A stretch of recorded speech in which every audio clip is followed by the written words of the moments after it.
თქვენ თუ იცით, რომელი ეროვნების ფეხბურთელებს გააქვთ ყველაზე ბევრი გოლი ტოპ 5 ლიგაში? საკმაოდ საინტერესო სტატისტიკას გადავაწყდი და ახლავე გაგიზიარებთ თქვენც.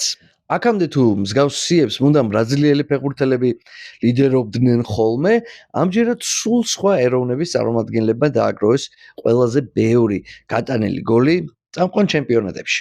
კილიან მბაპემ და მისმა თანამემამულეებმა მიმდინარე სეზონში უკვე 213 გოლის გატანა შეძლეს. და თანაც მნიშვნელოვანი მომენტია, რომ ეს რეიტინგი საშინაო ჩემპიონატების გამოკლებით არის შედგენილი. ანუ ფრანგებმა 213 გოლი გაიტანეს ტოპ 4 ჩემპიონატში. ბრაზილიელები კი ამ რეიტინგში მეორე ადგილზე არიან 197 გატანილი გოლით. ხოლო მოქმედ მსოფლიო ჩემპიონებს არგენტინელებს 166 გოლი დაუგროვდათ მიმდინარე სეზონში წამყვან ჩემპიონატებში.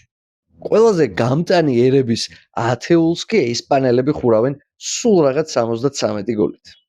ნორვეგია კი ჩემდა გასაკვირად ვერ მოხვდა ათეულში, როგორც ჩანს, ჰალანდს სხვა ვიკინგებმა მხარი ვერ აუპირეს. არ დაგავიწყდეთ, რომ დაალაიქოთ ეს ვიდეო თუ მოგეწონათ, რა თქმა უნდა და გვერდიც გამოიწეროთ იმისათვის, რომ მეტი საფეხბურთო ისტორიები მოგიყვეთ.